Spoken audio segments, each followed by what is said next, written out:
Morning show right here on eTV. It's so good to be with you. We're moments just after 7 o'clock, and thank you so much for staying with us. Right now, we're moving into a conversation regarding education, and it speaks specifically about mathematics. Now, mathematics outcomes in South Africa are among the worst in the world, and one of the key factors are negative emotions by learners towards the subject. Now, feelings of anxiousness and anxiety about math is actually surprisingly common and impairs children's ability to learn mathematics. And joining me today is Yolyn Jacobs, who is a publisher at the Oxford University Press South Africa for Schools and Home Learning, to shed some light on how we can uplift learners and foster a positive mindset for improved math outcome in those particular areas. So, Yolyn, thank you so much for joining us. Welcome to the morning show.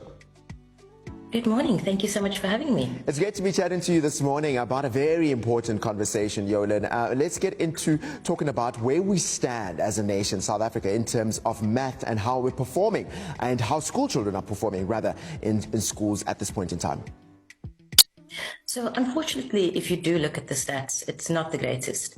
We know that there is a large portion of children who just don't feel comfortable with the subject. And when we do tests and analysis where we compare to areas of the world, we tend to fall in the bottom sector.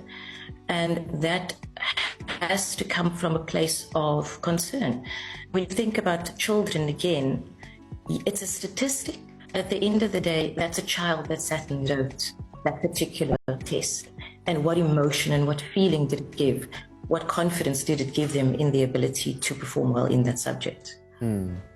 And what do you think? Where do you think the anxiety that children experience from math? Where do you think that comes from? Where does it stem from, actually, among learners? It's strange because maths is such a logical subject, but it has such an emotional response. And if you ask somebody, are they good in math? You either have a very concrete, yes, I am, or no, I'm not. And we tend to categorize children and ourselves very quickly in that box of they're mathematically inclined, or they're more artsy, or they're more linguistic. And children hear that, and it feeds into their self-perception very, very quickly and makes them think that they actually can't do it. And they draw a very hard line in the sand to say, this is something I can't do. And I'm sure that this has an effect in terms of their results and how they're choosing careers and just life moving forward as a result of this anxiety. Oh, absolutely. Maths is such an important gateway subject into careers that lean into science, technology, engineering. And as soon as a child has made that decision, I can't do something, it now filters into the options they see for their future. So they don't envision themselves in these careers. They don't envision themselves doing something that has to do with maths. And to a large extent, it becomes this revolving door of, I'm too scared to try, and because I'm scared to try, I don't want to put emotion and effort in, because that means I've put effort in and I haven't been rewarded. And for a child, that's gut-wrenching. Yeah, and I mean, for a lot of parents, you know, they're journeying through this, and they see their child go through that anxiety and see them struggle through what you've just mentioned now. It's a very troubling thing. What are some of the effective parent-learner tips that you can perhaps share with parents that are watching now and they're thinking, I actually went through this with my child, or currently I'm going through it right now, where they're starting to feel that I am not good at maths, and therefore they're starting to change the way they think about themselves and what they have as potential career options. What are some tips that you could have to share with us that may be effective in the realm of encouraging them in mathematics between parent and learner? I think it starts with ourselves as well. We have to stop and think, what's our narrative with mathematics? If your child is coming to you and the maths homework is on the table, and where do you say, oh, let's just do something else, or save the maths for later when we have more time, and you present that always putting it off, it can become something that the child feels is not something that connects me with my parent. And then they've kind of got a little bit of a backup towards that. But most importantly, it comes down to modeling maths in everyday life. So finding examples where you can speak to your child about, if they ask to have some of the sweets, you can say, have a third now and you can have the rest later. And watch how they grapple with that concept and what it is that they do. Ask them if they're wanting to get something at the shop. Is there any way, like, what else could you get with the same amount of money? Can we maybe get 2 of one thing instead of 1 of something else? And give them real world examples of how they're going to start using mathematics. And secondly is really to encourage a growth mindset. And that brings us to the importance of a word such as yet, and telling them if you don't understand it, it's not a hard and fast, you can never do it. It's just not yet. So keep trying and keep applying yourself and keep learning in school and celebrate progress. It's very difficult for a child to go from something like a 50% up to an 80%. So if they are making consistent progress, give them that acknowledgement so they feel it's a steady journey that they're doing and not this leap that they're never going to be able to do. The bar begins to be set a little too high. It has to be achievable for them. And those small milestones, when celebrated, means the world to a child. Yeah. Makes them feel really...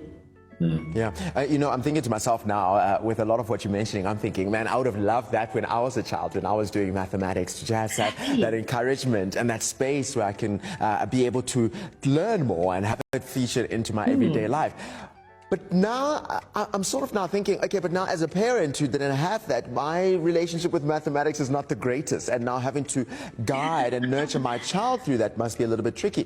What advice do you have for parents who, because you hear this conversation often, parents come back and they share it on social media, they see their child's math problem and they're thinking, I don't even understand this. How do you encourage that parent to encourage their child and journey with their child, even though they come from a place where they were not encouraged in mathematics, they ignored it for all their lives, and now they're faced with this and wouldn't want this to become their child's reality as well?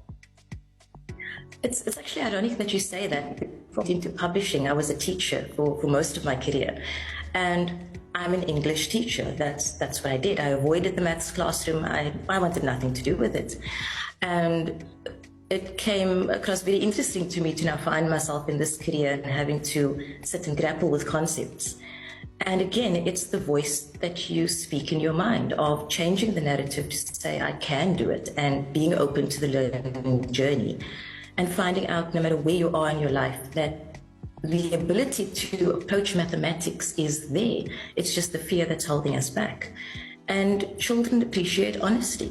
So when you speak to your child, don't come from a point of, well, I didn't do maths at school and look where I ended up, which is a narrative that comes through quite often, because at the end of the day, many parents are a hero to their child. And if you're speaking negatively about yourself, it filters through to your child. So approach it as something you and your child can do together and say, exactly as you did, I never enjoyed this.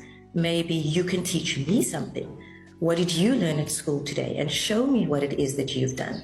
And take those small steps to make it a more pleasant journey for yourself first, and inevitably that filters down to your child.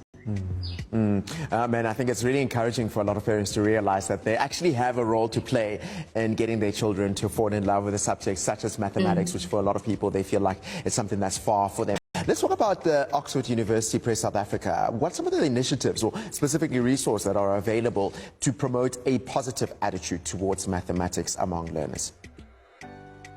So one of the things that we look at is a lot of educational pieces. You can have a look at our website if you just Google Oxford University Press South Africa. Then you'll get a lot of our resources and opinion pieces that we're beginning to do. Because the more we delve into this, the more we're finding out kind of how deep the issue goes. I've also been working on a set of books with problem solving in mathematics for home learning. And in that, I've actually started with speaking to the parent to say, this is what your child is learning, this is what you can do at home, this is how you can build your confidence before you now go and sit in front of your child and say, I want you to do X, Y, and Z. And again, concentrating on the wellness. So when we look at our maths textbooks, is it this lofty ideal of, here are your numbers and your facts and figures, and you can either do it or you can't? And our approach is to try and make things relatable and bring the real world examples in and show children how to move from these abstract ideas based on concrete examples that they're going to find relatable, no matter where they are in their lives. Yeah, well, I hope that from this conversation that parents alike and learners are feeling encouraged. First of all, for learners, that they're feeling encouraged and realizing that they're not alone and anxiety they may be feeling towards maths, that this is something that is actually happening globally so. And then parents also and educators, that they can be able to take hands together and support the learners and students alike to be able to grow in their passion towards mathematics. So I hope this conversation has done that for them as much as it's done it for me. So thank you so much for your time this morning.